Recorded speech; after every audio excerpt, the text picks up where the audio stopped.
तो हेलो मेरे प्यारे दोस्तों, सैलोइंग द हेवेंस की लास्ट एपिसोड के एंड में हमने देखा था बुयू कंपटीशन जीतने की बाद इमोर्टल रॉयल इंस्पेक्टर बन चुका था, पर वो इसके आगे अपनी दुश्मनों से बदला लेने के लिए डोंगयू किंगडम जाना चाहता था। इस वजह से वो अपनी सभी दोस्तों को बाय बाय करते हुए डोंगयू किंगडम के लिए भी निकल पड़ा था। अब यहाँ से सीन शिफ्ट होता है और हमें डोंगयू किंगडम के अंदर दिखाया जाता है, जहाँ पे फाइनली बुयू पहुँच चुका था। बुयू के पास ही कुछ लोग बात करने लगते हैं। हमारी जो एम्परर युआन हाउ है वो काफी ज्यादा अमेजिंग है। क्या तुम लोगों ने सुना? एम्परर युआन हाउ की जो छोटे भाई है एम्परर युआन चैन, वो फाइनली कल्टीवेशन सेक्ट से वो वापस आ रहा है और वो काफी ज्यादा पावरफुल है, यहाँ तक कि उसे सेकंड एम्परर भी बोला जाता है। पर तभी दूसरा मेंबर कहता है तुम्हें संभाल कर बात करना चाहिए, क्योंकि तुम्हें पता ही है कि जावू के साथ क्या हुआ है। कुछ ही देर पहले उसे पकड़ लिया गया है। अब बुयू भी यहाँ से ये सुनते ही निकल पड़ता है। अंदर से बुयू भी जावू को जानता था। यहाँ से सीन शिफ्ट होता है और हमें एम्परर के सामने दिखाया जाता है, जहाँ पे न्यू एम्परर सेरेमनी भी अब कंप्लीट हो चुका था। एम्परर भी काफी ज्यादा खुश हो चुके होते हैं। वो कहते हैं मेरी डोंगयू किंगडम के अंदर आज से कोई भी उल्टा सीधा काम नहीं कर सकता, वरना इसका अंजाम कैसा होगा वो तो तुम लोगों को पता ही है। ये सुनने की बात वहाँ पे मौजूद सभी एल्डर से काफी ज्यादा डर चुके होते हैं। पर तभी कुछ ही देर में वहाँ पे कुछ सैनिक जावू को पकड़ के ले आए होते हैं। ये देखने की बाद एम्परर फिर से कहता है ऐसे अच्छे दिनों के अंदर किसकी इतनी हिम्मत हो गई कि प्रॉब्लम्स क्रिएट करे, और वो जावू के ऊपर काफी ज्यादा गुस्सा हो चुके होते हैं। और जावू गुस्से में उल्टा ही एम्परर से कहते हैं तुम हरामी एम्परर, तुम्हारी हिम्मत कैसे हुई अपने आप को एम्परर कहने की, क्योंकि तुमने होली लाइट टावर को क्रिएट करने के लिए डोंगयू किंगडम की जितने भी पैसे होते हैं उसे खर्च कर दिए, जो कि वे वजह ही है। तुम्हें क्या लगता है तुमने डोंगयू किंगडम के लोगों के साथ जो किया वैसे भी इसे भूल जाएंगे? कभी नहीं। चाहे आज की जनरेशन में ना हो, पर नेक्स्ट जनरेशन में तुम्हारे खिलाफ वैसे भी जरूर से होंगे। तुम तो अपने आप को एम्परर कहलाने के लायक नहीं हो, कुत्ते से ज्यादा कुछ नहीं। ये सुनने की बाद एम्परर काफी ज्यादा गुस्सा हो गए होते हैं और वो कहते हैं इसे तुरंत ही काट डालो। ये सुनने की बात वहाँ पे मौजूद सोल्जर्स भी ऐसा ही करने लगते हैं। पर तभी वहीं पे एक वॉइस आता है तुरंत ही रुको, और वैसे भी वहाँ पे रुक गए होते हैं। असल में यहाँ पे इमोर्टल युआन चैन पहुँच चुका था। वो वहाँ पे पहुँचते हुए कहता है आज एक अच्छा दिन है, ऐसे दिन पर असल में खून खराबा करना अच्छी बात नहीं है। ये सुनने की बात जो जाबू होता है वो कहता है चाहे तुम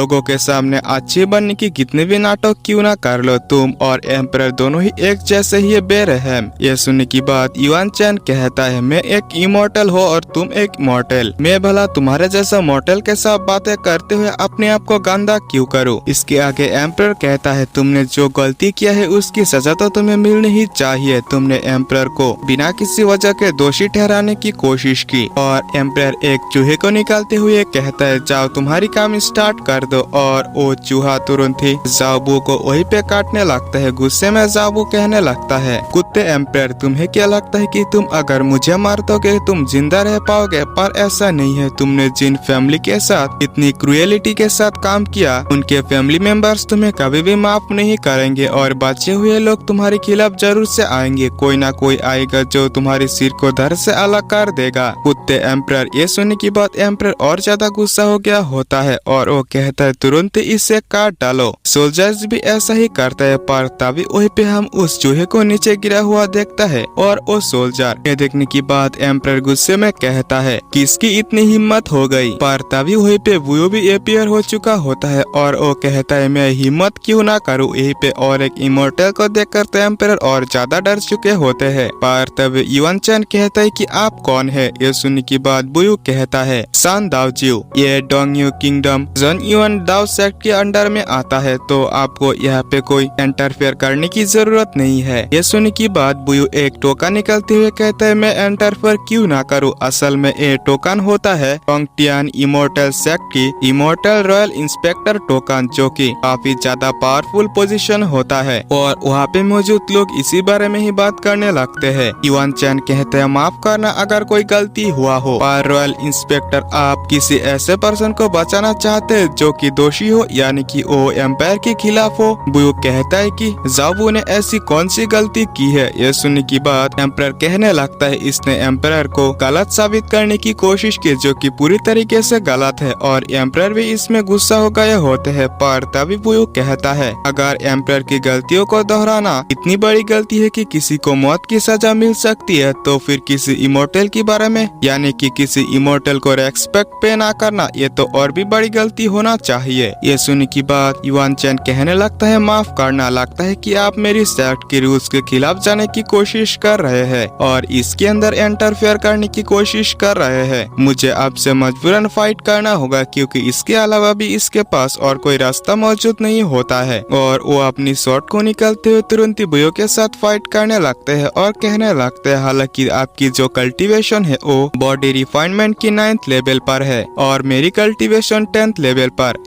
मेरे लिए तुम्हें हराना कोई बड़ी बात नहीं है। इसी के साथ वो बुयो को पीछे भी कर दिया होता है और अपनी एक पावरफुल शॉट टेक्निक से बुयो के ऊपर अटैक करता है। पर बुयो कहने लगता है ये तो छोटी मोटी चालें है, और वो अपनी यंग ड्रैगन टेक्निक को एक्टिवेट कर लेता है और तुरंत ही उसके ऊपर कर दिए। ये टेक्निक इतना ज्यादा पावरफुल था कि उस वॉरियर की तो वही पे काम खत्म हो चुका था। बुयो कहने लगता है कि तुम बातें तो बड़ी बड़ी करते हो, तुम्हारी बातों की अकॉर्डिंग तुम पावरफुल नहीं हो। यह सुनने की बात युआन चैन फिर से कहता है तो फिर ठीक है, मैं यही पे तुम्हें अपनी रियल स्ट्रेंथ दिखाऊंगा, और वो अपनी किसी फॉरबिडन टेक्निक को एक्टिवेट करने लगता है। यह टेक्निक काफी ज्यादा पावरफुल दिखाई दे रहा था, पर तभी वही पे एक पर्सन आ जाता है जो कि असल में होता है युआन चैन की ही मास्टर, जोन युआन दाओ सेक्ट की लीडर। वो वहाँ पे आते हुए एम्परर युआन हाउ से कहने लगता है युआन हाउ तुमने फिर से एक बार बड़ी गलती की, अगर तुमने दोबारा ऐसा करने की कोशिश की मैं तुम्हें अपनी यानी कि तुम्हारी पोजीशन से हटा दूंगा। और वो अपनी डिसाइपल को भी डांटते हुए कहता है युआन चैन क्या तुम्हें तुम्हारी गलतियों के बारे में पता है। युआन चैन भी कहते हैं हाँ मास्टर, और वो तुरंत ही पीछे हट गए होते हैं। इसी के साथ वो सेक्ट लीडर बुयो को कुछ पिल्स देते हुए कहता है रॉयल इंस्पेक्टर प्लीज मुझे माफ कर देना, मेरी गलतियों की वजह से ही ऐसा हुआ है और मेरी गलतियों की कंपनसेशन के तौर पर ये पिल्स आप रख सकते हैं, पर मैं वादा करता हूँ कि मेरी तरफ से ये गलती दोबारा नहीं होगा।